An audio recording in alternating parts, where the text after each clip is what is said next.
Hello citizens of the world, let's start with some quotes. David Rockefeller, banker, honorary director of Council on Foreign Relations, honorary chairman of Bilderberg Group and founder of Trilateral Commission, member of Bohemian Club, praising Chairman Mao, whose policies killed at least 30 million people. Every one of you who gets to survive past very 9. From John P. Holdren, Obama science advisor. Adding a sterilant to drinking water or staple foods is a suggestion that seems to horrify people more than most proposals for involuntary fertility control. Indeed, it has been concluded that compulsory population control laws, even including laws requiring compulsory abortion, could be sustained under the existing constitution if a population crisis became sufficiently severe to endanger the society. Perhaps those agencies, combined with UNEP and the United Nations population agencies, might eventually be developed into a planetary regime, sort of an international superagency for population, resources, and environment. Such a comprehensive planetary regime could control the development, administration, conservation, and distribution of all natural resources, renewable or non-renewable, at least insofar as international implications exist. Thus the regime could have the power to control pollution not only in the atmosphere and oceans, but also in such freshwater bodies as rivers and lakes that cross international boundaries or that discharge into the oceans. The regime might also be a logical central agency for regulating all international trade, perhaps including assistance from DCS to LDCs, and including all food on the international market. The resultant ideal sustainable population is hence more than 500 million but less than 1 billion. Ted Turner, founder of CNN, and advanced forms of biological warfare that can target specific genotypes may transform biological warfare from the realm of terror to a politically useful tool. We are now seeing the U.S. military moving into a sort of Star Wars scenario, with extremely sophisticated weapons being designed to fit into the hyperspeed range that have been untested now for many years. One place that comes to mind is RAF Macrae-Banish, on the Kaitire Peninsula, Scotland. This base has been used by many non-British military forces and at one stage was taken over by the United States Navy U.S. and Naval Weapons Facility, including U.S. Navy SEALs. It was used as a transit/test facility for military hypersonic vehicles, and if one asks any of the radar operators that were around at the time, you will hear some pretty amazing stuff. Can you imagine such a weapon having the ability to fly from the UK to Sydney in around 50 minutes? Such is the mindset of the military and the advancing technology vs poverty and naturally our environment. So back to the topic of NATO again. One can see a distinct intentional reduction in all those countries' military capabilities. Take the UK for instance. Our respective forces are now being drastically cut back, which means each respective country is losing its own ability to defend, thus making it dependent on NATO, which is controlled by the New World Order. Do you get it yet? Agenda 21 is a major tool of the New World Order, conceived in 1992 in Rio de Janeiro at the Earth Summit. Its original name, Sustainable Development, began in 1987 with Gross Harlem Brundtland, VP of the World Socialist Party. Heavily promoted to the public as the salvation for this planet and every human being, it is anything but that. It needs to be revealed in no uncertain terms so you know what it truly is. Island scientists, like other professionals, are increasingly aware that the man-made global warming and forced mass human sterilization have long been lumped together in the name of sustainable development. That there is growing concern about this cannot be dismissed as mere conspiracy theorizing. It is based in fact. Indeed, mass sterilization fears reared their ugly head again in the March 2009 UN Population Division Policy Brief, in which a big question for the UN was, what would it take to accelerate fertility decline in the least developed countries? The document makes an inextricable link between the discredited science of CO2 warming, aka the greenhouse gas theory, and population control. We see this laid out in great detail in the Unpopulation Fund Annual State of the World Population Report for 2009 entitled Facing the Changing World, Women, Population and Climate, and tells us each birth results not only in the emissions attributable to that person in his or her lifetime, but also the emissions of all his or her descendants. Hence, The emissions savings from intended or planned births multiply with time. No human is genuinely carbon neutral, especially when all greenhouse gases are figured into the equation. Therefore, everyone is part of the problem, so everyone must be part of the solution in some way. Strong family planning programs are in the interests of all countries for greenhouse gas concerns as well as for broader welfare concerns. So they're basically saying we can't have kids because they cause too much greenhouse gases, yet they allow massive factories to dump all their shit in the air. Not that I believe in it in the first place, but if it was real, wouldn't that be more to blame? There is still a large portion of the population that would deny the idea that our government is ethically corrupt and that events such as 9/11 were strategically planned out beforehand. It is difficult to comprehend the fact that the people in power would plan such a devastating attack, for the aftermath has resulted in a decade-long war which has thwarted humanity's path in such a destructive and unsustainable direction. In theory, an elected leader is someone the group gives power in trust that they will make the best decisions for the population's survival. So trying to grasp the idea that our government is doing the opposite of this role is perplexing. However, time and time again we are seeing the powers that be made decisions which promote more separation, more fear, and more destruction to our planet. There is even disconcerting evidence which reveals that our government has a sinister agenda for the population which is incomprehensible for most to fathom, and that is a plan has been set out to purposely decrease our population down to an unsettling percentage over the coming years.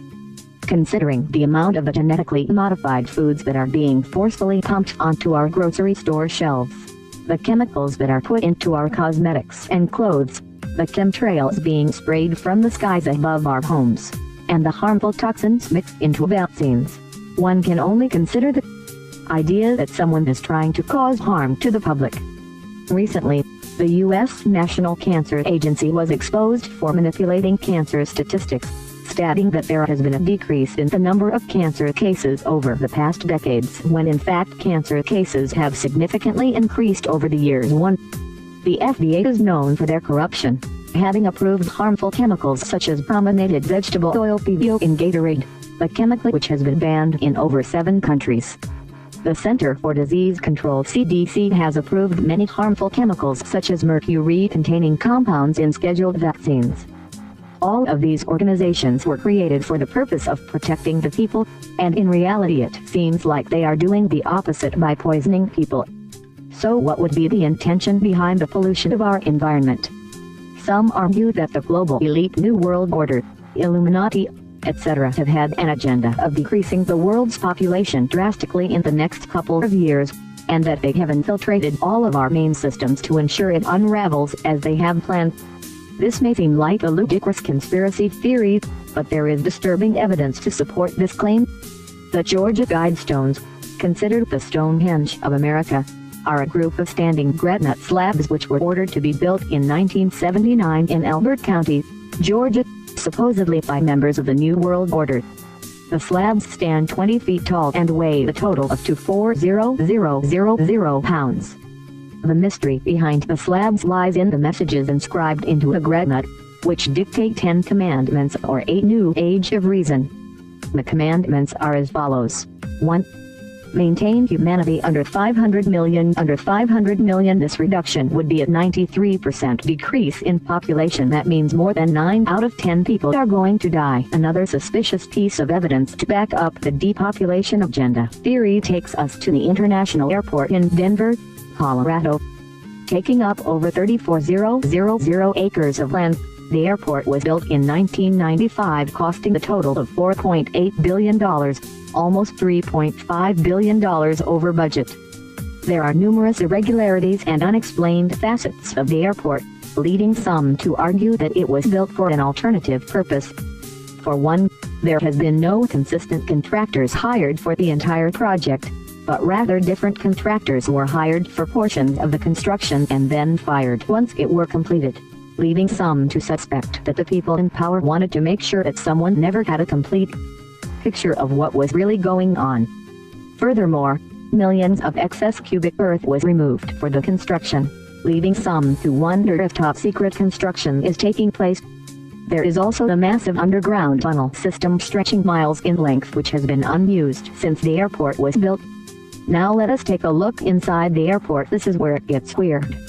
Welcoming guests upon the airport grave accent's main entrance is an ominous-looking 30 feet tall blue horse, strangely resembling the horse of the apocalypse from the Book of Revelation. The horse has glowing eyes and pulsating veins popping out from its skin. What relevance does a menacing blue horse have to airport travel? In the main hall of the airport is a capstone monument which contains the infamous Masonic symbol on its face. The message inscribed in the capstone says it was created by the New World Airport Commission, which is a non-existent commission. Could the false commission really be an allusion to the New World Order? Even more eerie are the large mural paintings hung on the walls of the airport, which were said to depict world peace and the coming together of all nations and races. However, when one really studies the murals, it is easy to notice the disturbing imagery being displayed. Cities burning, children in coffins, and mass genocide are just a few of the images that were portrayed on the murals. One would think that an airport would contain peaceful images to ease any anxiety travelers might already have about flying. One mural also contains an image of a Nazi-like soldier holding a gun and a Masonic-looking sword and is wearing a gas mask. There seems to be some sort of great gas that is harming the people in the mural as well.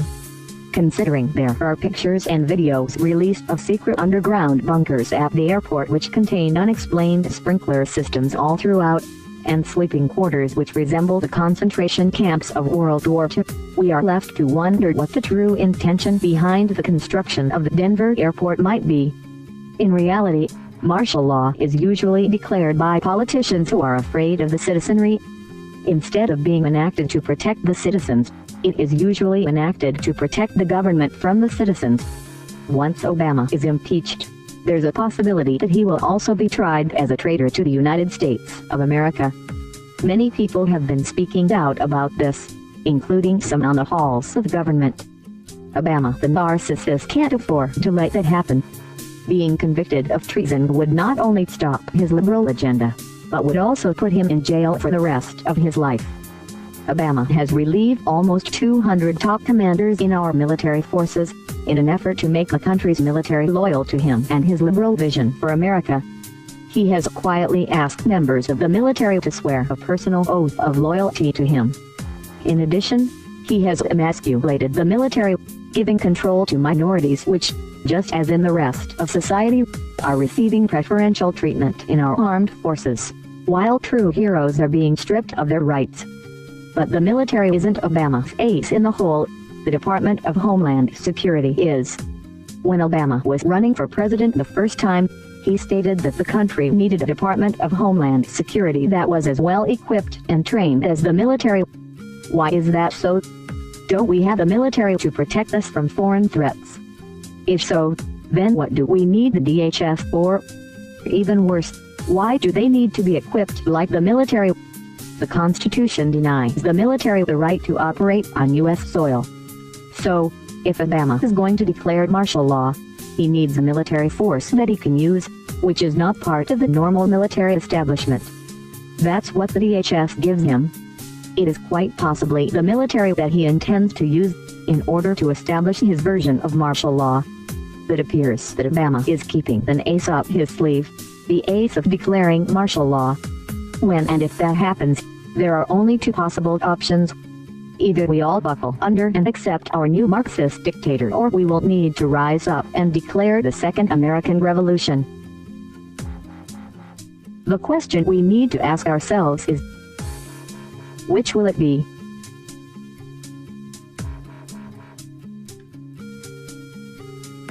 Every one of you who gets to survive has to bury 9. Every one of you who gets to survive has to bury 9.